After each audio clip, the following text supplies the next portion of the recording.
As oportunidades de emprego muitas vezes são por gênero. A sociedade impõe essas regras, pois não aceita quando uma mulher, por exemplo, assume a profissão que está predestinada para um homem. Você acha que existem empregos predestinados para homens e para mulheres? E o que acha sobre isso? Essa é uma questão histórica, cultural, né, muito complexa, como só ia acontecer nos trabalhos do professor Ipirangi.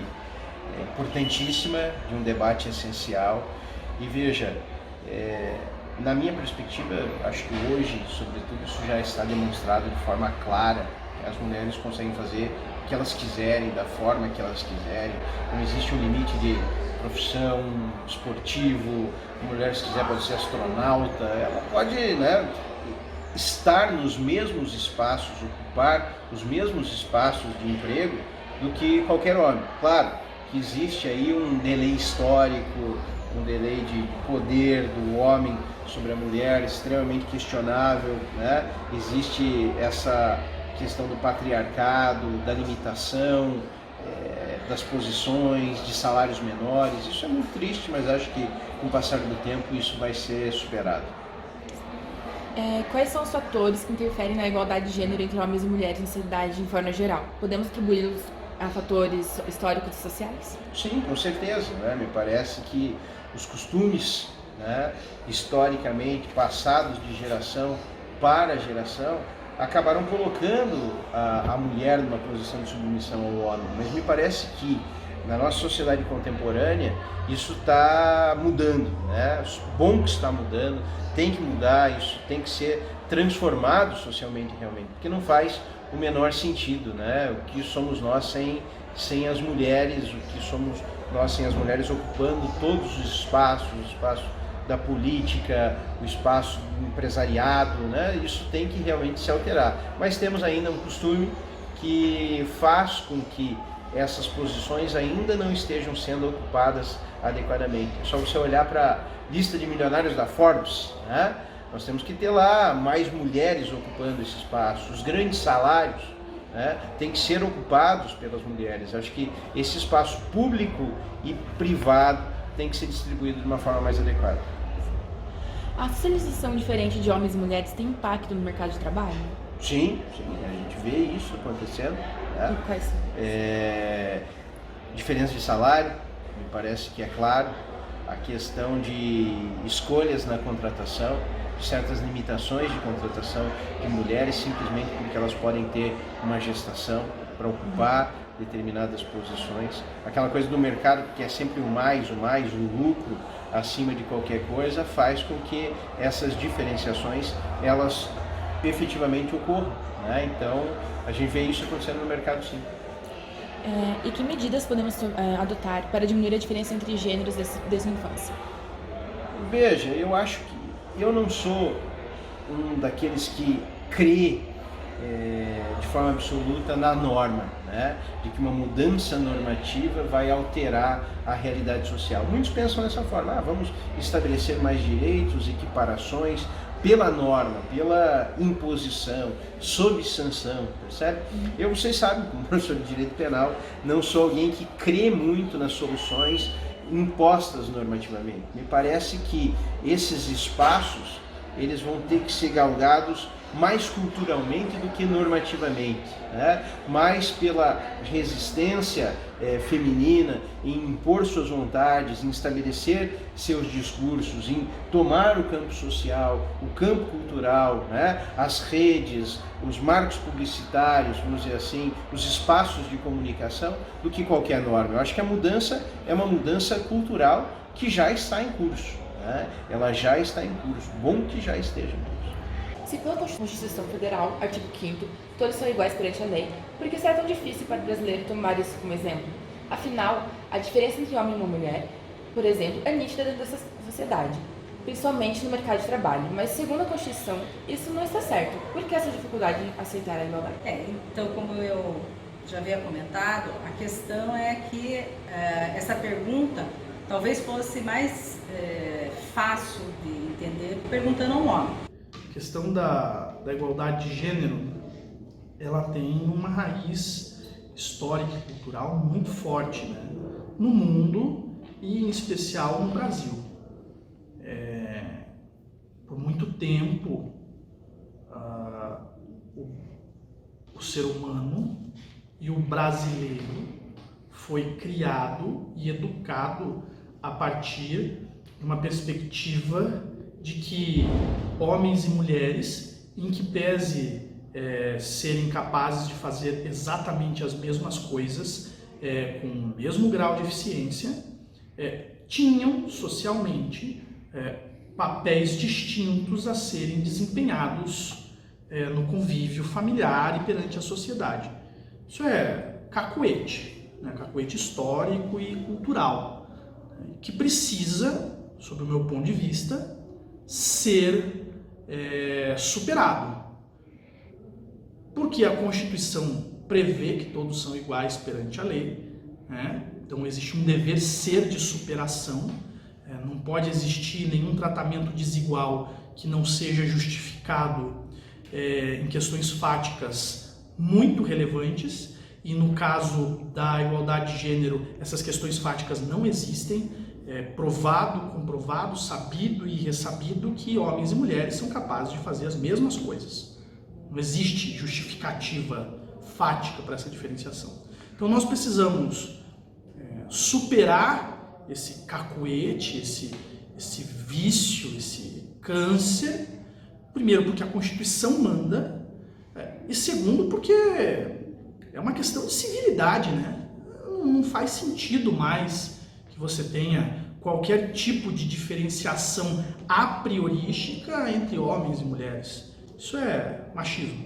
E como mulher, eu busco essa igualdade, né? Eu corro em função dela. O que nós temos hoje é uma legislação já protegendo, já trazendo a proximidade do gênero, mas o que nós temos aí acontecendo é que na prática, de fato, isso não tá existindo ainda, né? Existe uma desigualdade muito grande dentro do trabalho, nas relações entre homem e mulher. Ainda também a mulher, às vezes não é a culpa só do homem, mas também da mulher que se coloca como submissa, né? Então são situações que ainda levam no de fato deixar de aplicar o direito dessa igualdade. Mas estamos caminhando para uma proximidade. Acredito que vai demorar um pouco, mas se não desistirmos, nós mulheres, de buscarmos o nosso lugar, buscarmos a nossa igualdade, eu acredito que a gente vai alcançar ela a um prazo médio. O que o direito faz para minimizar essa enorme diferença de gêneros entre os brasileiros? A legislação vem trazendo aí essa equiparação. Por exemplo, no direito do trabalho, a equiparação salarial, para que tenham os mesmos direitos, né? Então, são espaços criando, por exemplo, na política, existe uma lei que dá um mínimo de candidatas, que o partido tem que ter de candidatas mulheres, né? E até incentiva isso. Então, nós temos a legislação, várias legislações promovendo isso, mas sabemos que nos bastidores as coisas não funcionam muito dessa forma ainda, ou seja, na prática ainda não funciona assim, porque as mulheres precisam, por exemplo, de um emprego, né? Precisam trabalhar, elas se sujeitam a ganhar menos para poder manter a sua prole, para poder ter condições na sua família, aceitam aquela condição, entende? Por função de uma prática corrente, tá? Então, assim, o direito faz, mas ainda na prática a gente não está alcançando. Todos os dias, direitos igualitários são negados, seja por deficiência, idade, gênero, crença, orientação sexual, raça ou opinião. Em um país onde vivem cerca de 209 milhões de pessoas, qual a dificuldade de aceitar que todos somos diferentes e simples? Bom, eu acho que na realidade não há diferença, né? que a gente tem que entender é que todos somos seres humanos, né? Temos que promover essa união. E acho que já houve uma evolução bem grande, né? Bem grande mesmo. Tanto na questão do gênero, tanto na questão da homossexualidade, né? Ou tanto aí na questão das pessoas deficientes. Então nós já temos, por exemplo, a abertura e promoção da inclusão das pessoas deficientes em todos os espaços. Aqui mesmo na faculdade já tivemos aluno cego, aluno surdo, hoje temos cadeirantes. Então isso é muito bacana, isso é uma promoção de igualdade, de dar espaço às pessoas que são diferentes, né? Então é trazer, aproximar. Eu acho que o ser humano também ele já evoluiu, ele está evoluindo para isso. Porque não bastam só as leis, né? É necessário que dentro de você evolua e aceite aquilo com uma determinada naturalidade, né? Como a desinformação afeta os debates sobre gênero? Existe sob o meu ponto de vista, tá? A minha opinião é de que atualmente existe uma desinformação ao quadrado, né? O que eu quero dizer com isso? Ainda se reproduz em grande medida aquele modelo de educação que confere ao homem e à mulher, de maneira absolutamente injustificada, papéis distintos no convívio familiar e perante a sociedade. Isso atrapalha. Preciso que as pessoas se informem no sentido de que não existe fundamento, que olhem de maneira mais crítica para esse modelo de educação, né? E por que uma desinformação ao quadrado? Porque, ultimamente, as minorias, as poucas pessoas que se propõem a debater isso, ainda são taxadas como chatas. Existe uma questão de...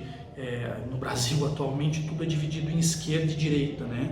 Então, ser feminista é ser de esquerda, é ser alinhada a um determinado partido político, a uma determinada vertente política, e isso acaba impedindo que o debate avance a prioristicamente, né? Eu não vou nem falar sobre isso, porque isso é coisa de esquerdista, isso é coisa de feminista. E, na verdade... a desinformação nesse caso é absurda, né? Porque o feminismo ele não nasceu alinhada a uma vertente política, nasceu alinhada a uma determinada corrente filosófica, sociológica. Não nasceu como massa de manobra política. Então, acho que a desinformação e a falta de vontade de se informar, daí a desinformação ao quadrado, atrapalha bastante. Homens ganhando mais e mulheres cuidando de casa são coisas do passado? Deveriam ser. Acho problemático nós tratarmos como coisa do passado. Não é coisa do passado, infelizmente. E acho perigoso que a gente trate como coisa do passado, porque passa a impressão de que é um problema superado, quando na verdade não é. A gente tem que debater, a gente tem que lutar para que essa igualdade de gênero, essa igualdade entre homem e mulher seja efetivamente implantada. Deveria ser coisa do passado, mas infelizmente ainda não é. E o que a discussão sobre gênero tem a ver com a reforma da Previdência e política? Bastante coisa, né? O que se debate na reforma da Previdência, dentre outras coisas, é a criação de uma idade mínima para aposentadoria que seja igual para homens e mulheres. Por outro lado, na reforma política, o que se cogita é a criação de cadeiras para cargos eletivos, deputado, senador, deputado estadual, vereador, etc., exclusiva para mulheres, né? São duas medidas que, sem entrar no mérito da efetividade delas, tentam, em alguma medida, promover a igualdade entre os gêneros.